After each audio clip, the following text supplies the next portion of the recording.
Welcome back, folks, to the WP-Tonic show. This is episode 373, and they're flying. We've got a great guest. I say that every week, but we've been having a bit of a chat before we've gone live, folks, and I think it's going to be, and it's Liston Witherill, and he basically is a bit of a sales guru. Yes, folks. Yes, that horrible word, sales. Liston, would you like to quickly introduce yourself to the listeners and viewers? Sure, yeah. So my name's Liston Witherill, and specifically what I do is I help independent consultants and small consulting firms improve their sales and business development programs. So yes, I am very deep into the human mind, how people make decisions, and why we do the things that we do. And hopefully I can apply that to everybody listening and watching this.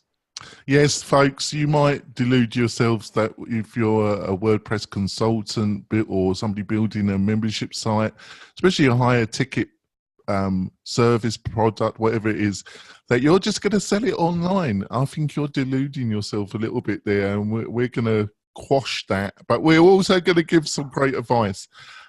Cindy, my great co-host, would you like to introduce yourself to the listeners and viewers? Yes. Hi, everyone. Cindy Nicholson from thecoursewhisperer.com. Excited to have Liston on the podcast today because I think sales is something that we all have to talk more about.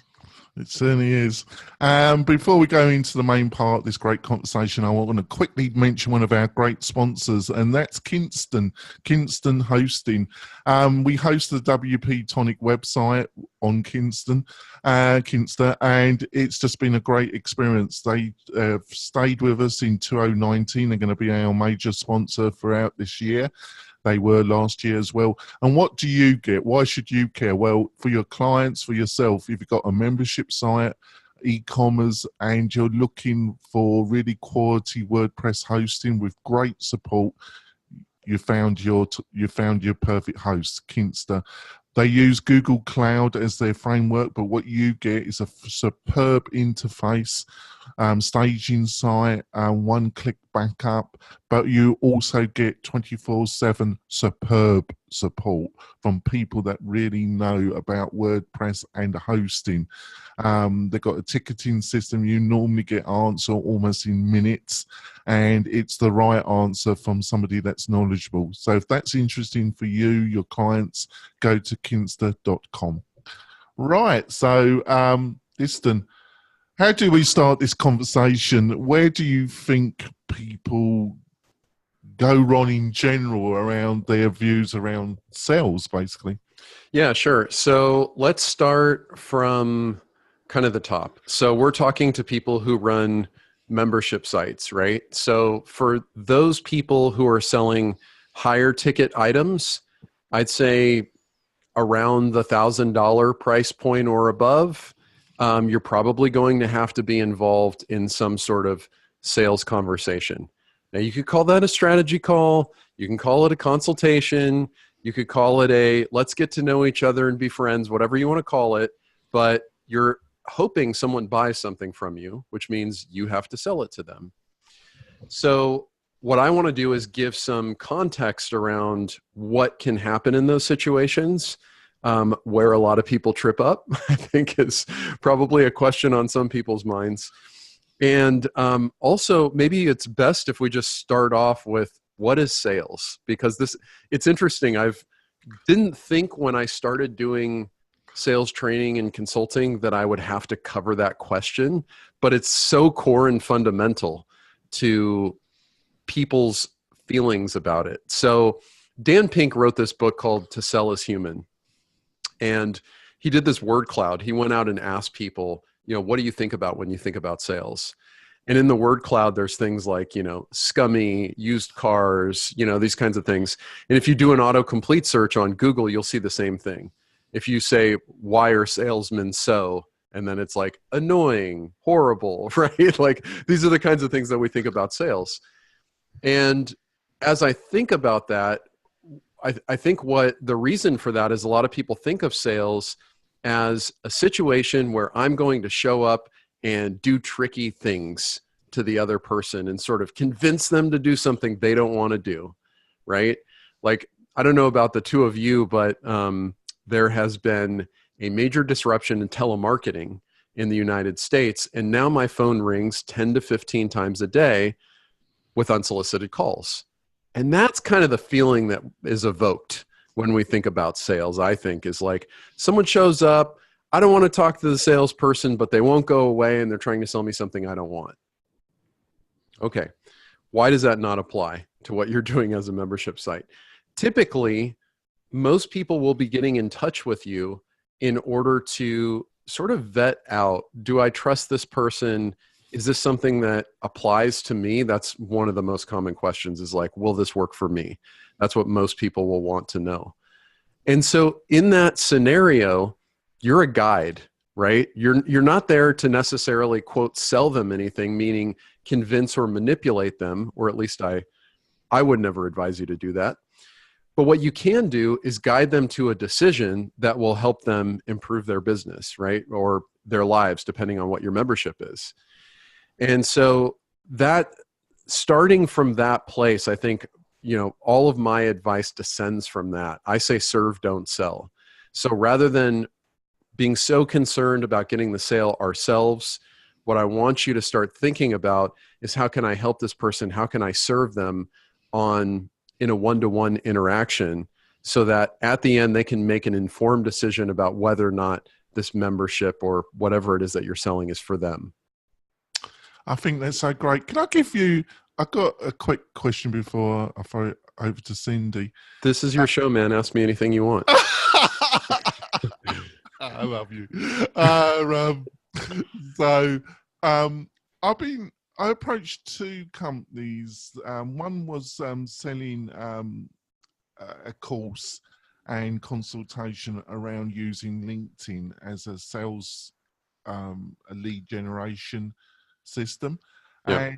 And had a fantastic funnel, absolutely top quality funnel with a webinar video, and then you could book to have a consultation to see if you were a good fit for the course. The language was superb. So we had our Zoom, and he gave me the spiel, and they had pre-identified me through a form that I was a suitable candidate for this call. And it was really great. And then it got to the end, the price. And the price was $11,000. Mm-hmm. But if I signed up right then, it would be $9,000. And as soon as he said that, he lost all credibility with me.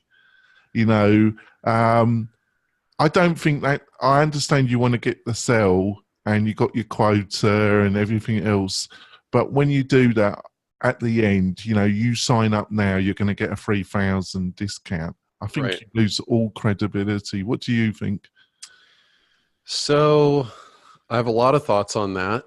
I think that some people feel that they have to do that in order to sell their product. So one thing we know for sure, right, is psychologically, urgency is a powerful force to get people to make a decision. And it's not necessarily to get them to say yes, it's to get them to say yes or no, but just not maybe, which is sort of the bane of all sales, right? Just tell me, if the answer is no, I'd much rather know it now. I don't want to follow up with you for months, right? What I think is that when someone says it's 11,000, you're immediately saying, okay, this is a premium price thing. And a lot of us use a heuristic, like a rule of thumb, high price equals quality. And then when he says, but if you buy it now, it's $9,000, that's what the ShamWow guy says on the infomercial, right? But wait, there's more. If you order now, you get 3, right? And so he's completely undercut his premium position by doing that. That's my belief. I mean, I know people who do this on a regular basis. I also think that if the product is good and there's great demand for it, you don't need to resort to those kinds of tricks. And actually, it's been done to me too. And immediately, I just know that I would never buy from someone like that. So it can work. Personally, I think it's a really crappy way to project yourself into the world. And if you're trying to build a long-term brand and not just like, grow as fast as possible and make $1 million, and then who cares what the collateral damage is. If you have the long-term in mind, I would never, ever, ever recommend that you do that. And personally, on top of all of that, I wouldn't be able to sleep at night if that was the way I was selling. So those are my thoughts.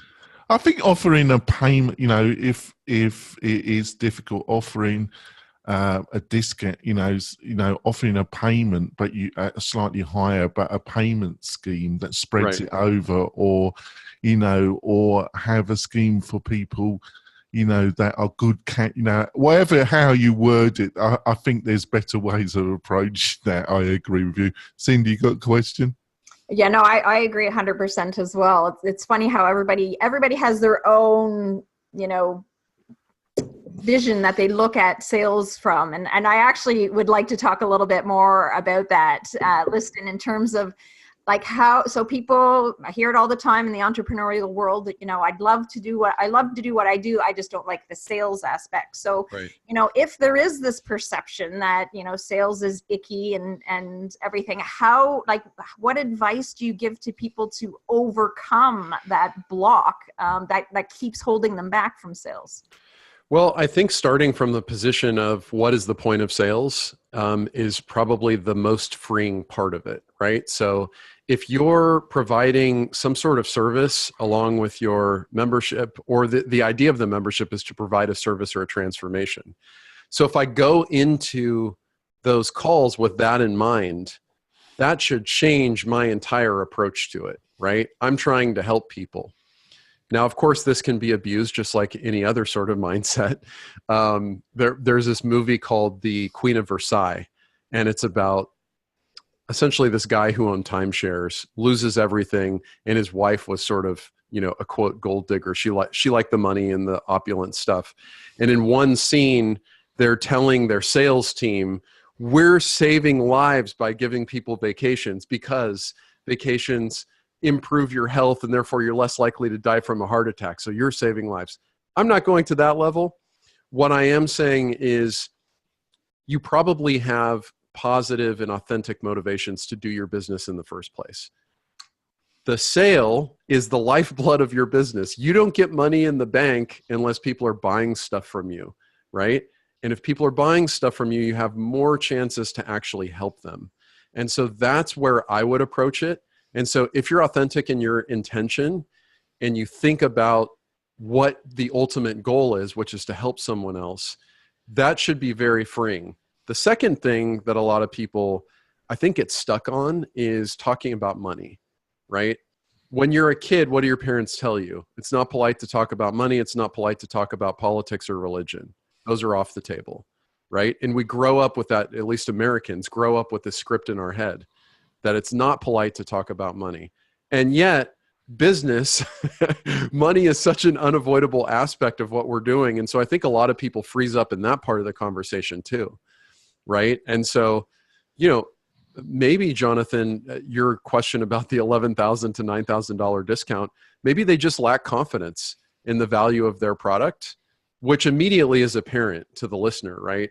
So if you're taking that information in, you're like, well, I guess it's not actually worth $11,000 if they're willing to discount it. Like, how much farther would they go? Would you take 4? Well, obviously, I've been around the block a few times, right?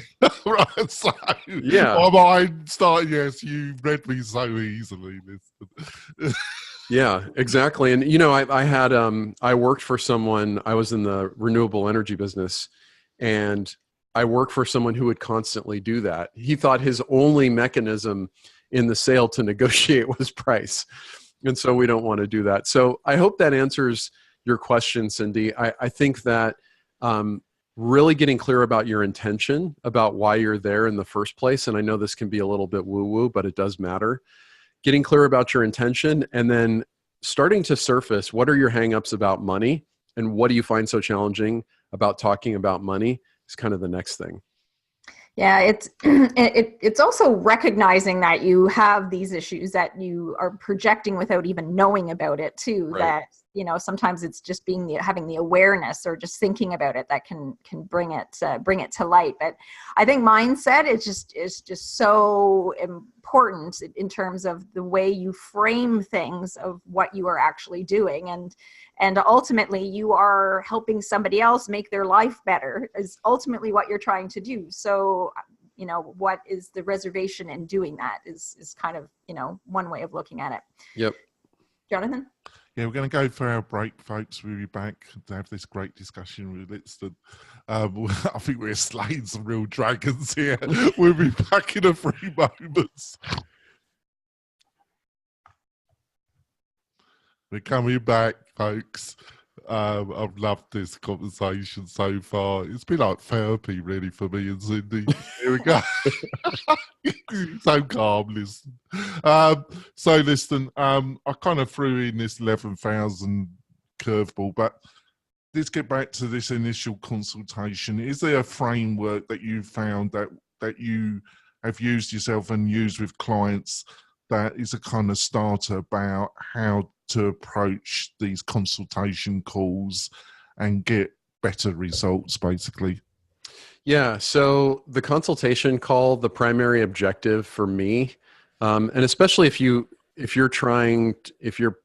product is, or whatever you're selling is cheap enough where you think you can do it in one call. So typically that's like $2,000 or less, I would say. You could probably do it in a single call. If that's the case, your goal is to understand what's going on with the other person. And I say PGV, pain, goals, value, right? So what's going on right now with them that's making them consider making a change? Because if they're not feeling the pain, we have a problem in our sale. What is their goal in solving that problem? So the goal would basically be the opposite of the problem.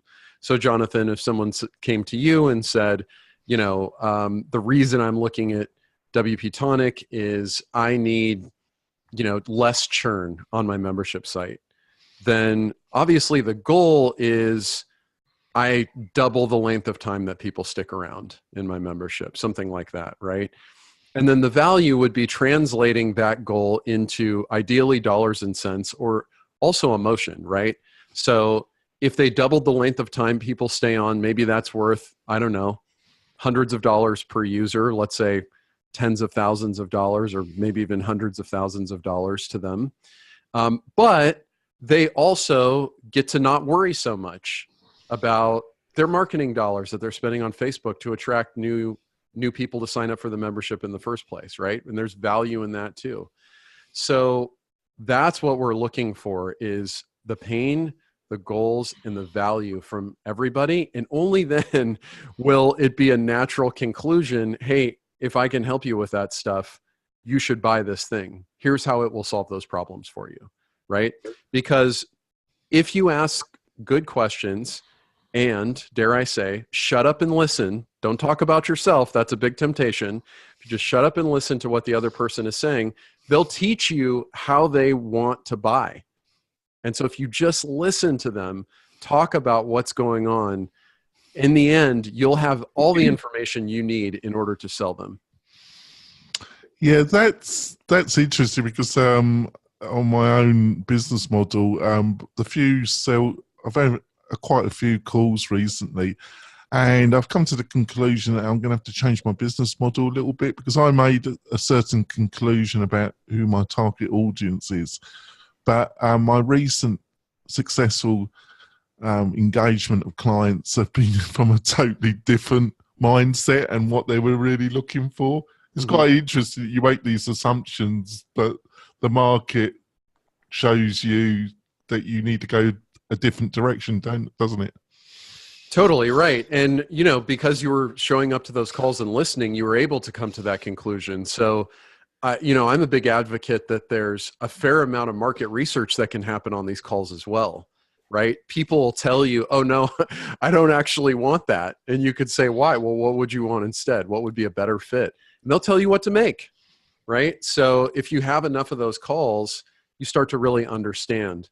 Now, here's another question I get often, and you can tell me if I'm jumping ahead, but one question I often get is, well, shouldn't I just do all the pre-qualification by sending people through forms and click this and click that. And what I would say is the more expensive your thing is, the more willing I would be to get on these calls, right? Especially at the $5,000 plus price point. And the other thing is, if you don't have so many leads that you can't talk to all of them, then I think you should be talking to everybody, right? So let me frame that in the positive. I realize that was a double negative. If you only have, if you have less leads than would take up your full-time availability for your selling, talk to everybody, right?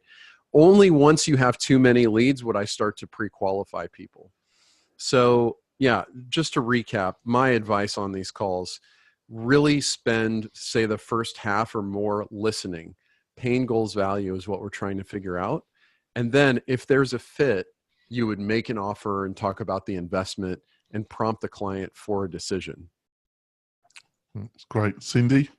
Yeah, so, well, number one, I think like it's so important, the whole questioning part of the sales process is just listening to understand what it is that they're looking for and how what you offer fits those needs. So because I've been on a number of sales calls where I've listened and it's always been them talking at me, not listening to what my needs are. And Right. just sometimes just simple questions can send it in a certain direction if they just take the time to stop. So I think that is such a huge element with the sales process, is you need to ask many more questions than you probably are. Mm-hmm. But I want to kind of now go to the last part of the sales call where you just said something about prompting for a decision. How do you have some advice around, this is kind of where people kind of clam up. So do you have some advice around how to transition to this, or questions you ask, or what advice do you have around prompting for a decision? Yeah. So typically I think what most people do is go, okay, well, let me know what you think. Right. And then that's it. And you're like, okay, what happens next? I don't know. So one tool you can use up front at the very beginning of the call is to set an agenda. You can say, hey, what I'd like to do is cover what's going on with you now, what some of your goals are. I can walk you through how my solution works. And then by the end of the call, I'd like you to make a decision, yes or no. Do you agree? And if they say yes, now there's a psychological thing called consistency. They want to be consistent with what they already agreed to. So it's kind of like a little contract. Then at the end of the call, what I would say is, after I make my presentation, and you can kind of get a sense, like, do they have a lot of objections? Are they resistant? Are they very open? Are they excited, right? Excitement obviously being the most powerful emotion for us as the seller and for the buyer. But I would always close that by saying, so what do you think? Right? Something like that, where it's very open-ended, but they know essentially I'm referring back to this part where I said we were going to make a decision. And in that moment, they may surface some more objections. Well, I don't know about the timing, or I have to talk to my spouse. That's a common one, especially for B2C sales, right? So consumer-oriented things where they're not paying out of a business account. And so you can address those right then, which that would be the proper thing to do, is rather than saying like, okay, well, go think about it. You actually now have a discussion about it. And what a lot of people are going to say is, I need more time, right? I need some time. Now, if you're selling really expensive things, again, people are going to have to go talk to other people within their business, right? So it's not, you can't really force them to make a decision on the spot, because if you do, it's going to be no, right? They're going to be like, whoa, buddy, calm down, right? Back off. So I would always close that by just saying, okay, when do you think you would have that decision? Or when can you go have that conversation? And usually people will be like, Tuesday. Okay, great. If I don't hear from you first, you'll hear from me, right? So, but if you can close in those first calls, yeah, what I would say is, what do you think? And then if they say, it's great except for this, address the objection and then ask them again, right? Now we're going sort of back to the decision. We want a decision. We don't want to live in maybe, because maybe is purgatory. And it's not good for the other person either. The truth is, on lower cost items, they're like adding another week probably isn't going to do anything for them unless there's a legitimate reason, right? Cash flow is low right now, whatever it is. But if they're just like, I need some time to think it over, I would say, well, what is that going to do for you? Yeah, it's the offer where people get so uncomfortable, and then if objections come up, I think your advice around just even finding out a little bit more about what the root of the objection actually is, as opposed to making assumptions. If it's they need more time, well, how much time do you need, or is there anything more that I can help you with? Kind of really figuring out whether they're not interested or if it truly do just need more time. I think Jonathan wants to chime in. I understand where you're coming from. I don't know if Liston can agree with you, but finding out what the real objection is an art in itself, isn't it? It is, but it's everything, right? It is, but a lot of people don't. I don't know, hopefully you might have some insight. I find it. I've got one person. And he's interesting, and I like him, and I think he likes me. And we've got this proposal, and he paid for some consultation, and he's got this. We gave him the proposal and the contract, and it's just hanging out there. And my proposal system tells me when people open it. Yeah, sure. And he's opened it multiple times, and I've said, I've left it for a week, and then I've given him a quick text message, and he says, I'm busy, but then he reopens it. And this has continued for over 3 weeks. He keeps opening it, but nothing happens. Right. So in those cases, so it sounds like you had a situation where it may have merited another call.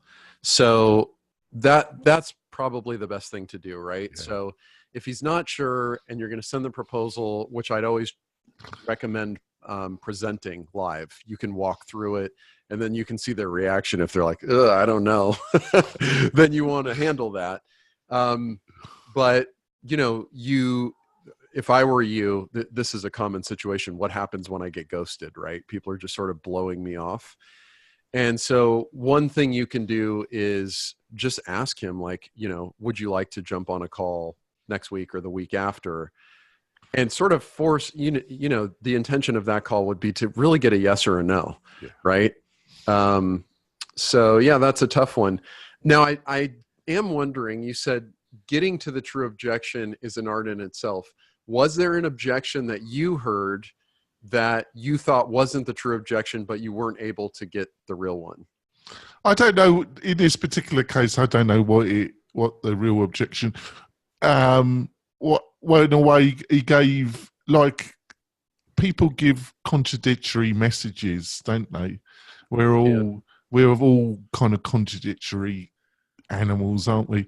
Because he said price. He was looking for value, but he wanted a quality partner, but then he sent we had an initial discussion, and then he sent a very detailed specification document to me, and a lot of that was in there was outside the boundaries of our initial discussion.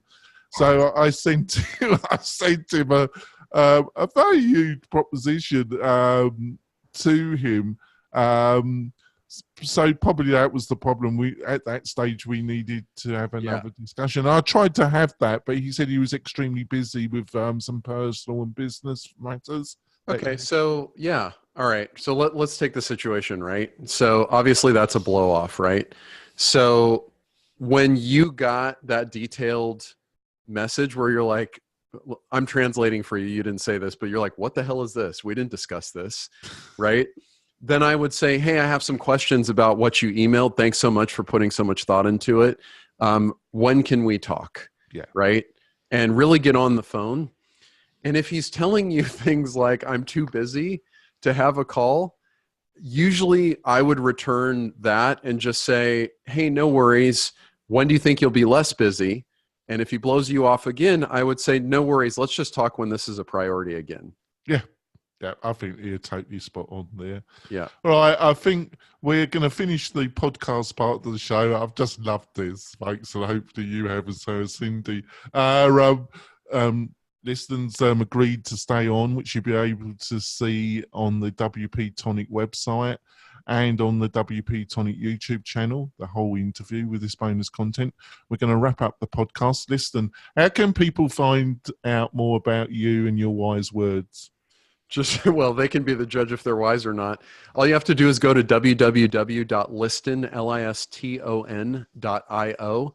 I have a bunch of free stuff there. I also have a podcast. If you like listening to podcasts, it's called Modern Sales. And I publish every week there. That's great. Cindy, how can people find out more about you and what you're up to? Yeah, if you're looking to develop a course, you can find out more about how to put that together at my website at thecoursewhisperer.com. And folks, me and Cindy are doing a webinar on the 28th of February. It's a Thursday. It's coming up soon, folks. And we're going to be talking about the 7 things you need to get right for your first course. It's going to be a great discussion. We've got some great freebies that we'll be handing out as well, but the general advice is going to be worth a ton as well. If that's of interest to you, you can sign up for the webinar, and you just go to the WP-Tonic website, WP-Tonic/webinar, and you'll be able to register, and then you'll be sent some emails telling you when we're coming up. It's on the 28th. It's going to be at 9 a.m. Pacific Standard Time. There's links on all over the website to it as well. Hopefully we see you at that webinar. It's going to be a fun live engagement. And you got any questions, you'll be able to ask me and Cindy. What more could you ask for? We'll be back next week with another great guest, and we'll be hopefully making you build that first course, or if you've got some courses, make it more successful for you and your family. We'll see you next week, folks. Bye. Right, yeah, so this has been therapy for me. I'll throw it over to Cindy. Cindy, got another question? Oh, sure. So I was on your website, Liston, and was on your About page, and I saw that you have 5 different selling rules. So I'd love you to give more context around some of them. So one of them, number 2, is no next step, no sale. What do you mean by that?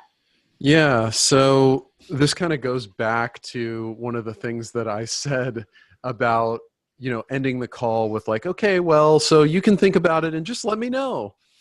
The problem is we've lost all momentum, right? So if you were trying to make friends with someone or date someone, typically you have something to look forward to. Hey, next week, let's talk about doing lunch or whatever it is. And so you always want to have a next step. So in a more complicated sale, we have a bunch of separate things that we're trying to do. So we want to discover and qualify, then we want to present, then we want to negotiate. In order to connect all of these things together, that's where these next steps come in, right? So as the person doing business, I know how my process works, or at least I should be the one who knows how my process works. And so I want to teach the client, here's how to buy from me. And so the next step is what connects all of it together. In the book Spin Selling by Neil Rackham, he talks about the difference between an advance and a continuation. And I think it's a really valuable concept, because an advance would be something like, okay, great, well, let me know what you think. And an advance would be, okay, we talked about a lot of valuable things. I'm going to go work on this proposal. I'll send it to you on Friday, and I expect by Monday you'll get back to me, right? That would be in advance, where we now know what the forward movement looks like in this process. Yeah, that makes a lot of sense. And I think a lot of people get off the phone thinking the call went well, and then they never hear anything again. So there needs to be a logical next step in order for the sale to progress. Totally. And look, I mean, the reality is, I don't know if you guys watched the show House, which was kind of a silly medical drama, right? And they'd always say this line over and over again, that people lie. And it's true. People, especially people who have a high need to please others, they're not going to tell you bad news, right? So sometimes you're not going to be able to know exactly what's going on. You're not going to know, hey, I thought this was a great call, but it turns out that it wasn't. You may not know that, right? That's okay. But what I'd encourage you to do is take the responsibility and the ownership over the process so that you can exert maximum influence over it. Yeah, that's a great way of putting it. Jonathan? Yeah, I think you're spot on, because I think it's so interesting, because I think people subconsciously want you to have a pathway, want you to have a clear roadmap of destination, and if you don't feel that subconscious need, it goes against you, actually, doesn't it? Yeah, it definitely does. I mean, people want clarity, right? And they also want to feel like you, the provider of this transformation or solution, they want to feel like you know what you're doing. And one of the early ways that you can show them that you know what you're doing is in the sales process. So, there's this powerful psychological idea called the halo effect, right? Which basically means we take 1% of the information that we're given and we extrapolate across the whole thing, right? So, Jonathan, I've known you for 10 minutes. My brain, because I'm just an ape, right? It's already filling in all the blanks about who you are. And that's what's going to happen. You got me worried there. You're good so far. Don't worry about it. All right. And that's going to be the same thing that happens, right? When someone shows up to your sales call, they've been exposed to your website. They've been exposed to how you communicate over email, maybe your marketing automation, whatever else happened prior to that. But their first experience with the human being sitting on the other end is that sales call. And so we want to show up and actually kind of project we know what we're doing. Yeah, and it's also so strange how people see you, because I've had some people say to you, you're very business-like. It's very direct, very straight to the point. But I think I'm reasonably chatty. I want to get somewhere. I want to get. I'm a typical Aries. I want to, I'm in a rush. I'm always in a rush. But rush. I have no idea where I'm rushing to, but I'm always in a rush. But I want to get the job done. I don't want to. Sometimes I can be a man of few words. I know it's amazing, listeners. You're going to be shocked. But some people say I'm very kind of business-like. This is a bit of a contradiction, doesn't it?